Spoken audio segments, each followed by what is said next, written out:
आज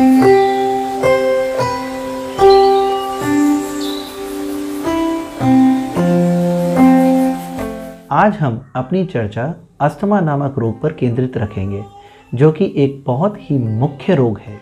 ये रोग वैसे तो सामान्यतः उतना सीरियस नहीं होता है, लेकिन जो व्यक्ति इस रोग से ग्रसित होता है वो इस रोग की गंभीरता को समझ सकता है।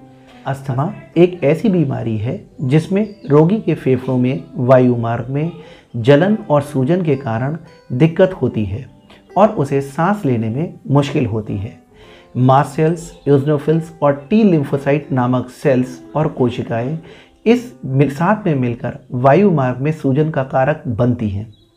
विश्व स्वास्थ्य संगठन WHO के एक आंकलन के हिसाब से करीब 235 लाख रोगी विश्व भर में इस रोग से ग्रसित हैं, जिनमें के 15 से 20 लाख रोगी भारत के हैं।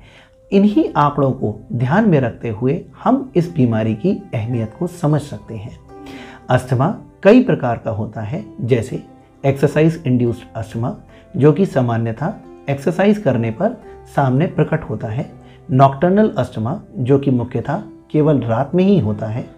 ऑक्यूपेशनल अस्थमा, ऐसे लोग जो किसी पर्टिकुलर स्थिति में अपना व्यवसाय या व्यापार करते हैं, उन्हें इस रोग से सामना करना पड़ता है। स्टीरॉयड रेजिस्टेंट अस्थमा या अस्थमा COPD ओवरलैप।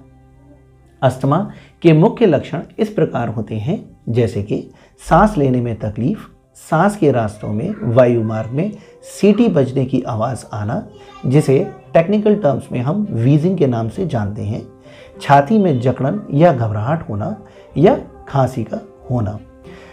अस्थमा के रोगी जब हवा में मौजूद ऐसे तत्व जिन्हें ट्रिगर्स के नाम से जाना जाता है उनके संपर्क में आते हैं तो उन्हें अस्थमा का अटैक आ जाता है, जिसमें बीमारी के सभी लक्षण या कुछ लक्षण अचानक से प्रकट होते हैं।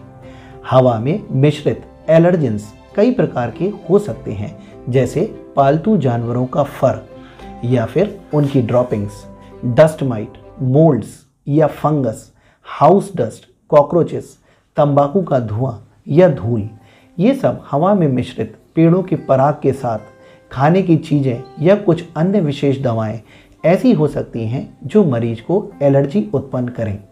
किसी मरीज को किसी चीज़ से कितनी भी तीव्र एलर्जी हो सकती है, वह काफ़ी हद तक उसके वंशानुगत मेकअप पर भी निर्भर करता है।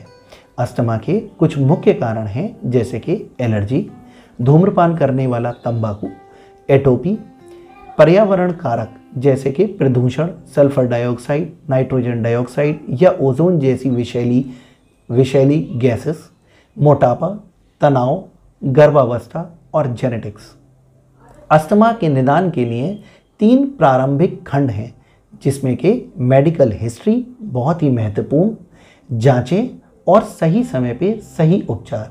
मुझे आशा है अपनी इस जानकारी के जरिए मैं आप तक इस विभीषिका के संबंध में कुछ जरूरी जानकारी पहुंचाने में समर्थ हुआ होऊंगा। धन्यवाद।